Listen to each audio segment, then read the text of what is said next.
That was really important. Yeah, I've been so spicy on Twitter. I've been like so crazy on there. I don't know why I'm picking fights with people on there, but like I sure am, I sure am. Yeah, I was getting into it. I'll just read you. Let me go back to my tweets here. Let me just read you some of my spicy tweets. These are pretty good. We're gonna do a Twitter moment. You should be following me on Twitter if you're not. I'm not on there every day, but man, when I just like get excited, then it's just like, yo, like I go crazy on there sometimes, and then I lose a bunch of people. Well, that's kind of the name of the game, isn't it? Yeah, right. Well, I said, okay. I disagree. I think that you have the opportunity to provide clarity with a lot of things you're saying and not lose people and still make your point. Bryce Surratt says it's Pisces season. We're all emotional, and that's true. I feel definitely more emotional now that we're in Pisces season. Yes. Yeah, Twitter is the Thunderdome of our day, says Brass Knuckle Bruiser. Yes. Twitter is destabilizing her chakras.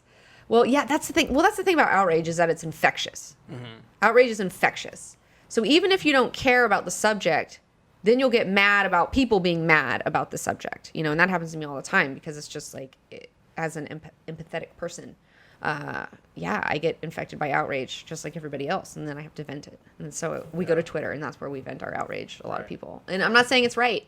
Do you think it's a good idea to get involved in a lot of the subjects you've involved yourself in? Well, it's kind of my job to talk about those subjects, because here's the thing, like, I could be talking shit about, like, real people in my life, but instead I choose to focus on talking shit about art and, like, that sort of stuff, and just, like, making fun of characters and doing that because they're, I feel like that's way more chill because it's like, who cares?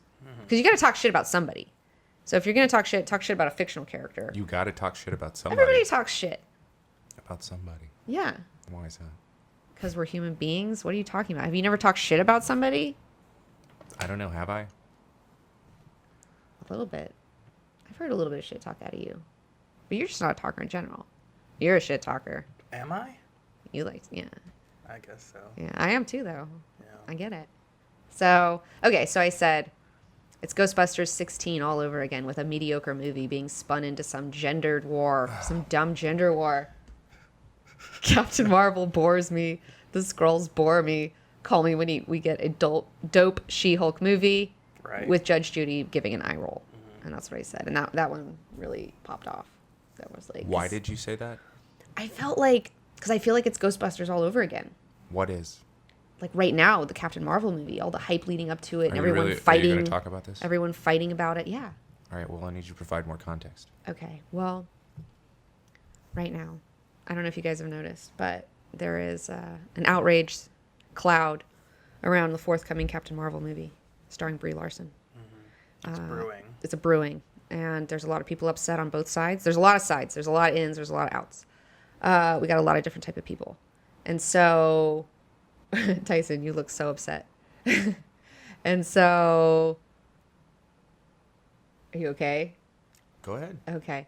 And so, so Brie Larson made some comments about wanting to have more diversity for her film critics that are going to be coming into her viewings and interviewing her at junkets. But she didn't say it in a way, she didn't phrase it correctly. And it came off as kind of like, fuck white dudes a little bit. Kind of had that air about it. Mm-hmm. And that upset a lot of people because a lot of white dudes love comic books and they love Captain Marvel and they love these movies and a lot of them are film critics. And so they got upset. And so then you got a bunch of trolls on the internet who have nothing better to do. So they're like trying to like bomb the reviews on like Rotten Tomatoes or something, like give it a bunch of bad reviews before it even comes out. Then you have the feminists on the other side screeching about how like this is all about misogyny, and then the studio's like, yes, we'll feed that narrative, just like in Ghostbusters, where it's like you have a movie that's not that great, that's probably gonna be pretty mediocre, and then instead of like, okay, we got to spin it away from the actual movie, so we'll turn it into a social justice thing, and we're gonna turn this into kind of like this feminine, gender war. Well, I don't think it's fair to say the movie studio had involvement. It could have been just Brie Larson just said something. Yeah. Well, that's the thing. I don't know if she had any of that stuff cleared. I don't know if they're upset with her for saying that. I don't know. It could be a PR stunt that they planned. Maybe they said it on purpose and they knew that it was going to start a shitstorm. Maybe she said it just off the cuff and then it just came out wrong and they weren't planning for this. I don't know. But it's definitely caused So it's definitely ruffled some feathers. It's definitely ruffled some feathers out there. And I see a lot of people on both sides complaining on my Twitter. And then I got tired of seeing all these people being outraged. So then I got outraged. And I was like, this is a fucking mediocre movie. This is not what, like, you guys are turning this into something that is way more, that's, like, not even the film. Because you think that you feel like it's a PR stunt and we're all being manipulated by it? Is that why you're upset? No. Okay. No. Well, okay, I'll tell you part of the reason I'm upset. So I followed it up with, okay, so here, let me provide some more context. So DC came out with Wonder Woman. Mm-hmm. They had the first female-led superhero, big budget, new movie. Yes, it was Catwoman. Yes, it was some other fucking things, whatever. We're not talking about that. We're talking about post-Avengers world, solo, fucking whatever movies. So they come out with Wonder Woman. So now it's Marvel's turn to come out with their answer, essentially, to Wonder Woman. Like, what is Marvel's answer going to be to DC's Wonder Woman? And so they have chosen to put all of their they're putting all their money on Captain Marvel. They're going to take Carol Danvers, they're going to take this character, they're going to push her to the main stage. Right. And they're pitting her against Wonder Woman. Right. As a character who is as awesome and will be as beloved, if not more beloved, right, than Wendy. Yeah. Which, in my opinion, is a bad move. I don't agree with that. We talked a little bit about why we thought that they did that. Mm-hmm. Yes. And it was because, yes, Marvel doesn't have, they don't necessarily have a counterpart to Wonder Woman. Yeah. A lot of, like, the powerful females and stuff, they're either part of a team or, like you said, She-Hulk. Well, She-Hulk's kind of like a female Hulk. Yeah, you know right. What I mean? But I mean, right. You could say that Wonder Woman's a female Superman, maybe. Kind of, but not but really. She's enough of her own, And she's A plus right. name recognition. Yeah, and Marvel doesn't really necessarily have that. So, like, we think, like, what happened is they're like, oh, well, Captain Marvel. That way, the brand, our name Marvel is right Studios, right. Captain Marvel. Yeah. She wears red and blue, has a star on her chest. Yeah. She's blonde, though. Right. She doesn't have dark hair. She's blonde. So she's different, Yeah.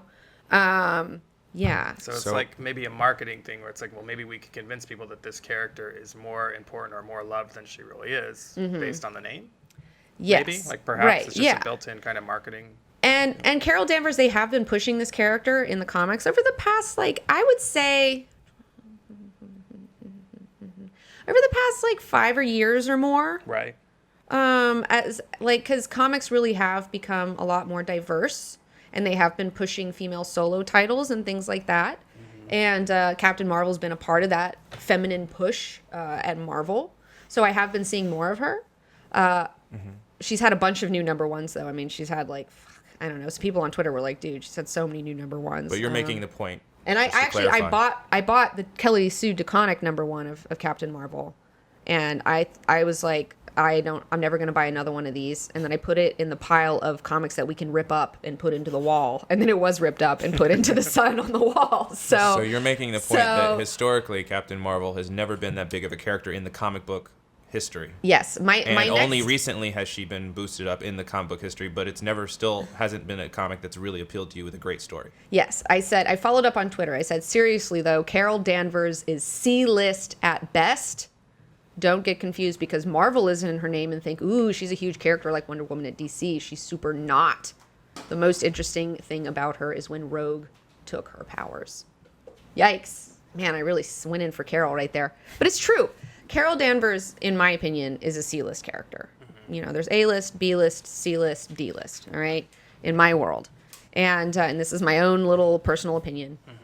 But yeah, Carol Danvers to me has always been boring. Yeah.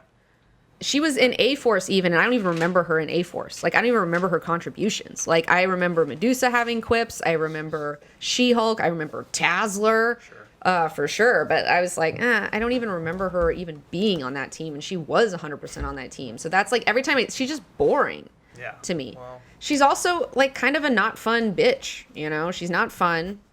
She's a recovering alcoholic, Which, by the way, okay, that's fine, but, like... Cool. It's like she's just a not fun girl, and that's another thing I said. I was like, I will say the Brie Larson casting is great because she seems like literally zero fun, just like Carol Danvers, and that was a really good one. That was sick. I know she was the leader of the A-Force. How can you forget her? I don't know. I just did because she's just fucking boring to me. And I don't think that she's... And I know that we can take characters and make them bigger. Like you look at Robert Downey Jr. with Iron Man. Yeah. Iron Man... And I said he was C-list on Twitter, but really he's B-list. People are like, whoa, whoa, whoa. He's not C-list. He's like B-list. And I was like, okay, fine. You're right, Twitter. You're right. I'll say Iron Man is B-list character. In the comics. In the comics. Robert Downey Jr.'s performance took him and made him A-list, super A-list, because Robert Downey Jr. was such a fun, awesome Tony Stark. And the thing is, people love Iron Man, this character, because like Robert Downey Jr. is fun. Tony Stark is fun, you know? Brie Larson, she doesn't seem like she's fun at all. Captain Marvel doesn't even smile once. Zero fun. Zero fun. And I don't think that that's a great way to posit her. I just don't think that this is the pony that they should put up. You know, there's a lot of... And it's not an easy... I don't know. It's not easy because there really aren't... It's like, who would I put there in her place? It sounds like you're saying you have mixed feelings about Marvel altering their history when they had been sticking very closely to the comic book lore from the 60s, 70s, 80s, 90s. With this, they're kind of offshooting and bringing up a character that was minor because they need a female lead for a movie to be something significant. And they're using the name Captain Marvel, which actually used to be a DC character. Yeah. Even back in the 90s. Which I have a picture of right here. Like, look, here's the thing. We do need Captain Marvel. I'm not saying we don't need any Captain Marvel in any of the movies. And I'll tell you why we need Captain Marvel. We need Captain Marvel because we need to set up for Kamala Khan, who becomes Miss Marvel, who I love that character. So we need Carol to set up her because this girl idolizes Carol, and that's why she's kind of like her idol when she decides to become a superhero, and she takes her name before. She used to be Miss Marvel, and then she became Captain Marvel. So you would be excited about a Miss Marvel movie? Oh yeah, I would be excited about a Kamala Khan. And also Rogue. We've talked about this before. I'm going to talk about it again. Rogue. She sets up Rogue. Rogue takes her powers, and that's why Rogue's a tank. Rogue can fly because those are Carol's powers.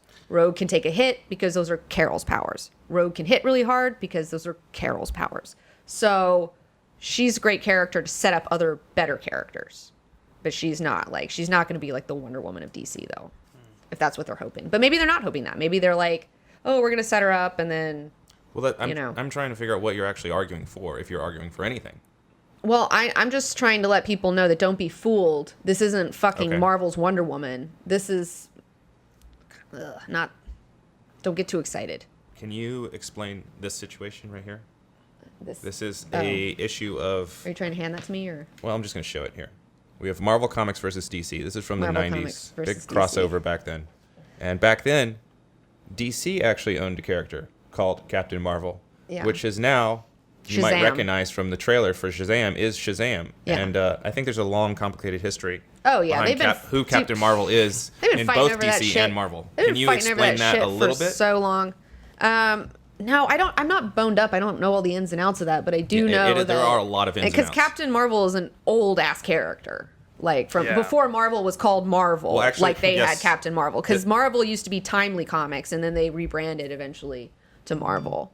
And so, but I don't know what legal battle they had to go through. This Captain who got Marvel to use the actually name came from Captain a whole different Marvel. company before that was not DC or Marvel, and eventually DC back in the 50s said, "Hey, this is too similar to Superman," and they got the rights to DC. But then they shelved it for another couple decades before they came out and made him into Shazam.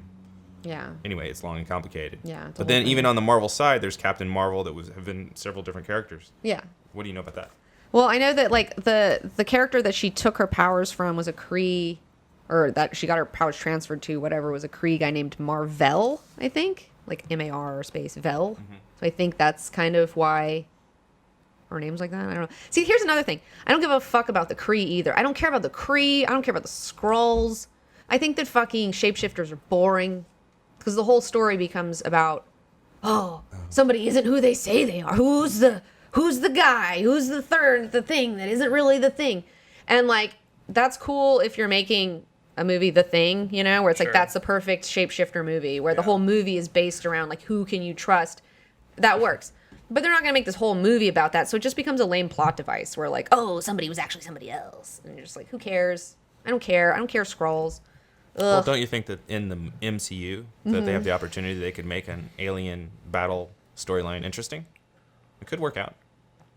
Zim, but the monkey Not says, going to answer my question? What is your question again?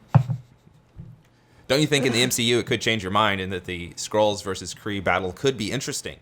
No. I'm just here for the mutants. I didn't really care for all that other okay, stuff. then I'll stand on the side that I'm interested in seeing them portray alien I just hate alien conflict bullshit. You know, it's like we got enough conflict. We don't need to bring them into it. Well, we can make up enough conflict. I think that there's a lot there, and I'd be interested in telling a story like that. I don't care about alien empires. I do.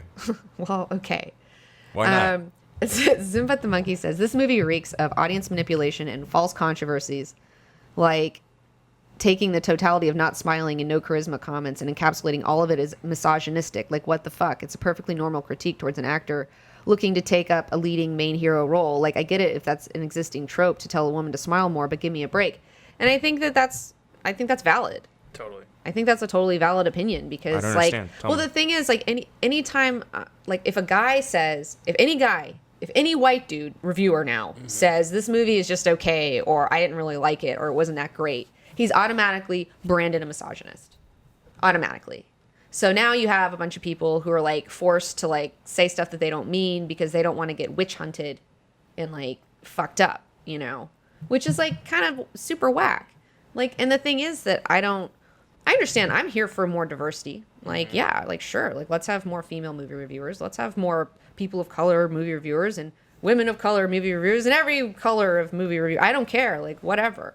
If people want to do it, then sure, cool.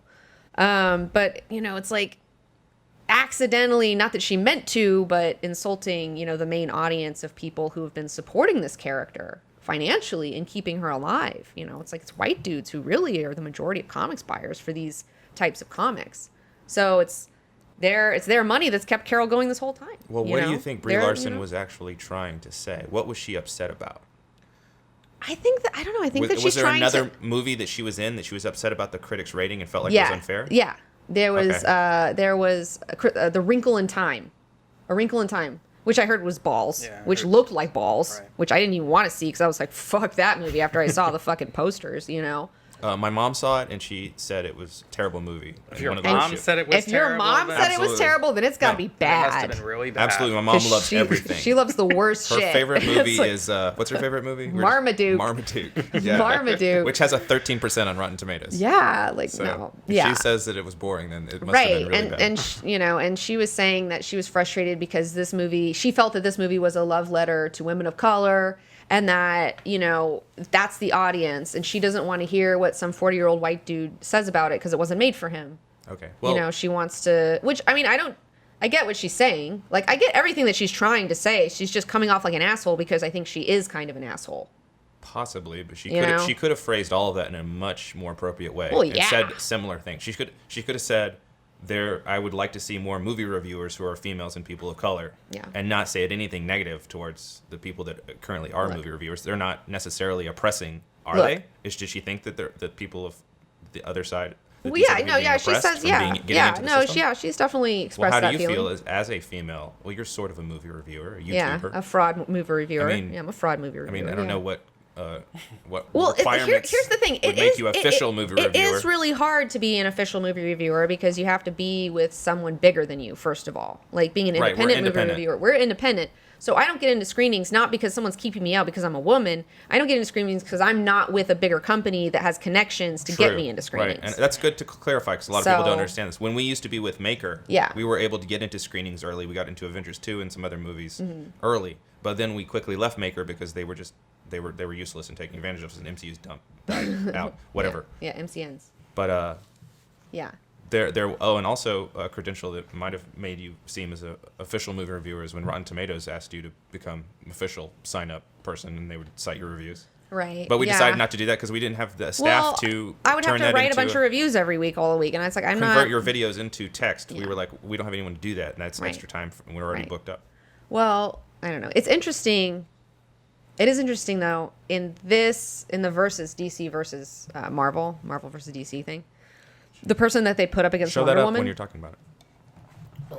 Okay, the person that they put up against Wonder Woman is Storm from the X-Men, and I'm like, fuck yes, that's a bitch who's like hardcore. Like I just want a Storm movie I'm here for a Storm movie. Storm is such a badass. Yeah. If you are going to pit anyone against Wonder Woman, Storm is like, yes, right. I totally, yes. And it's so funny. So you're arguing that Storm is probably the most popular Marvel female character, at least in the 90s? I mean, I wouldn't say... Can you find that page in there? I know, not right now, she's not.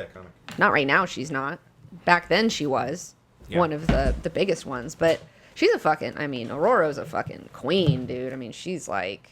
She's got the goods. Storm's got the goods. And I think she would be a great person to pit against a Wonder Woman type situation. Yeah, I've got the cover here. Yeah, you've got Wonder Woman facing off against... Lobo versus Wolverine, Captain America versus Batman, Superman versus the Hulk, like that whole thing. So, you bring back Halle Berry. No, do not bring back... I know you're just saying that to troll me. No, do not bring back Halle Berry. She's the worst. Do not bring back Halle Berry. Although it was really interesting in this comic, at one point, Wonder Woman picks up the hammer, Thor's hammer. Right. But then she puts it down rather than try to fight Storm because she thought that was a really unfair advantage, which it kind of was. Yeah, there's two gods in these comics that are pitting everybody against each other. So it's designated who's supposed to fight who. Yeah. So they decide that Wonder Woman and Storm are the equivalents. Yeah. So they set up a match between them. Yeah, and that makes total sense to me. Right. Because they're both high integrity characters. Yeah, they both I think have that Storm has vibe. the most built-in potential for like Marvel to have a really great like solo female. I feel like she's the one that like really is gonna be. She's got a lot of potential. And she can date Black Panther. Dude. Yeah. Oh my God, people are gonna go bananas. Yeah. I'm gonna go bananas. Right. I'm going bananas right now. Like, it's crazy. Fast track it. Dude. Oh, and then, I mean, even Rogue. I mean, there's just like, the X-Ladies are just so strong. Like, all the X-Ladies are so fucking amazing and strong. But there's a lot of other, And people were saying, too, like, oh, hey, C-list, whatever, blah, blah, blah. Like, saying, like, I was being insulting. And it's like, well, when I say she's C-list, I'm not trying to be like, oh, she sucks. I'm just like, she doesn't have name recognition. She doesn't have a big draw. My favorite mutant is D-list. Dazzler is D-list, okay? She's a D-list mutant, and I love her because of it.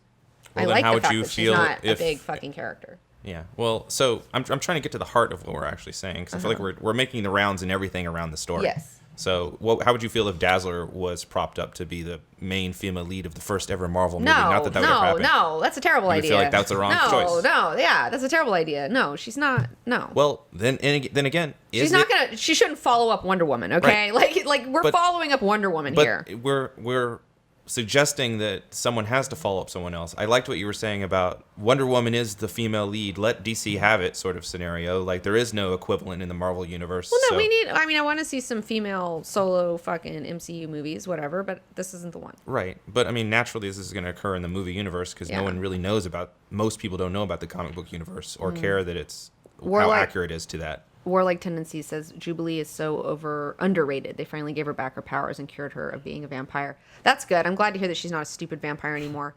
What are we actually saying now with this whole story? That you just want to get to the truth of the whole matter? Well, I just think that this movie's not going to be very good. Oh, why is that? And everyone's trying to make it out like it's really good, and everyone's going to say it's really good, but they're just saying it's really good because they're afraid they're going to get cast out. They're afraid they're going to get witch hunted. That's not the truth of the situation. And that's not the truth of the situation. So for me, the truth of the situation is this is probably going to be... I haven't seen it. This is probably going to be a very mediocre movie. My radar tells me it's going to be very mediocre. If it's great and I see it, and I'm like, fuck, this is wonderful, I will come back. I will say, I'm an asshole. She was great. The movie was great. Wow. It was not mediocre at all. But if I think it's mediocre, I'm going to come back and be like, yeah, this was not.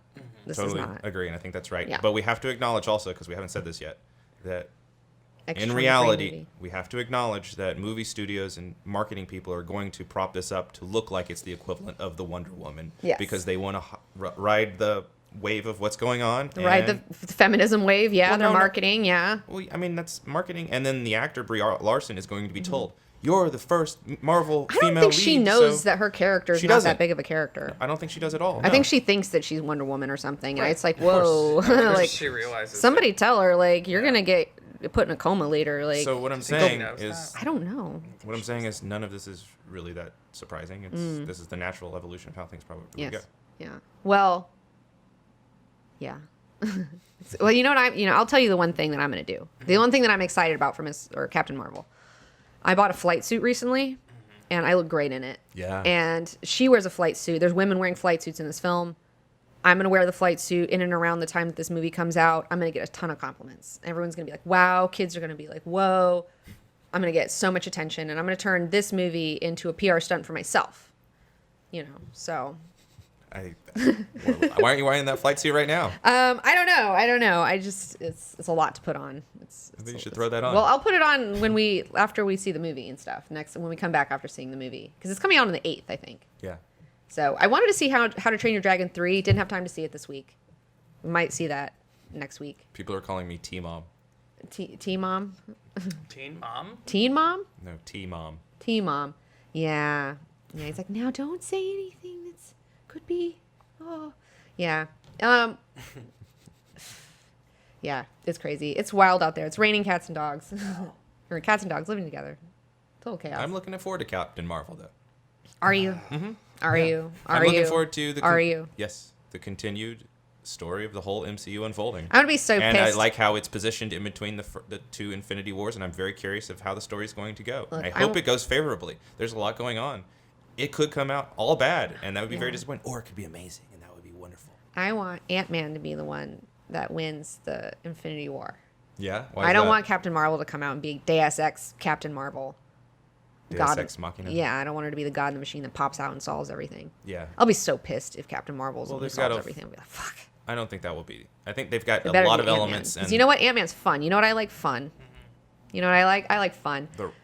I like to party. I like fun. I want to live in a hamburger bun. That's how I live my life. And that is not what this movie looks like. That's what I love. Thor Ragnarok. I love Thor Ragnarok, and that was a fun, silly movie. You know, it wasn't like I'm here to prove how tough I am. It's like we get it. Yeah, you're tough. Okay, who cares?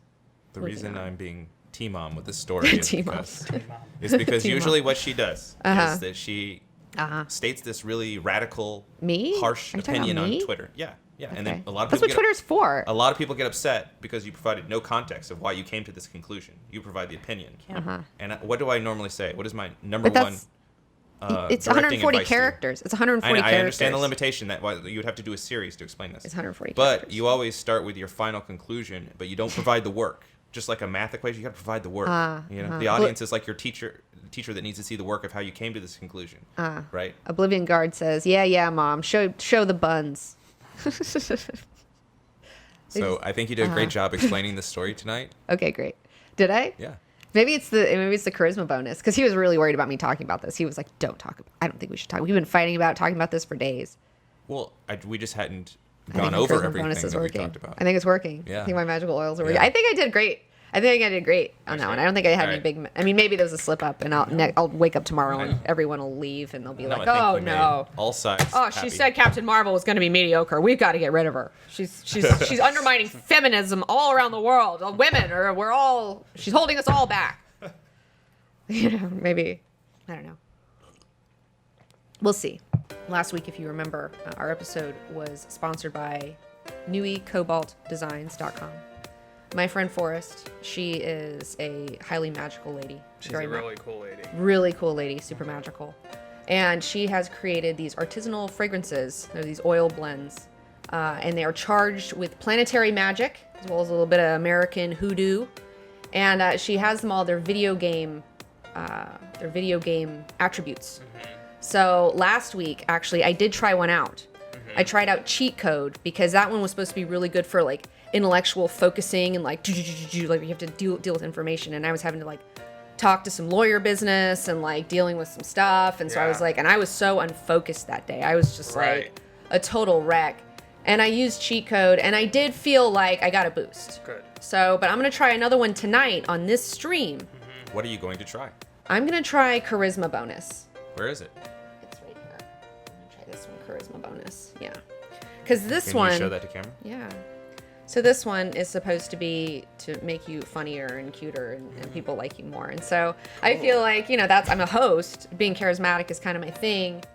I could definitely use a little boost tonight. So maybe we'll have an extra funny Resident Evil 2 Let's Play if I try Charisma Bonus. So I'm going to try this tonight. You guys tell me whether it worked or not. Was I extra cute? Was I really extra funny? You let me know. And if you think so, maybe you should go over to NeweyCobaltDesigns.com and get one of your own little special magical oils. So I'm putting them on my wrists and my... So they smell nice, but like if you were a guy, like would you have to worry like, oh, this is gonna make me like, is it gonna? It's not like a cologne or anything. No, like, it's not strong enough. yeah. They smell nice, but they're not strong enough to be like a fragrance. It's a fragrant, like it's oils. Yeah. So it's not like like you're saying, a perfume or cologne. It's not like that. So it's like it's a nice smelling oil. I mean, do you think that? I mean, do you think it's like a unisex flavor? I think so. Yeah. Because I would say so. Yeah. I would say so. So yeah, and if you use code CBG19, you get free shipping. So head over there. She also has talismans, all sorts of other stuff. I actually have an energy candle she gave me. I've been waiting to be like really burned out before I use it though, where I'm like in a day where I'm like, I need some energy and I just don't have it. Yeah. I'm going to try the candle. So she's got a lot of other stuff besides the artisanal fragrances, but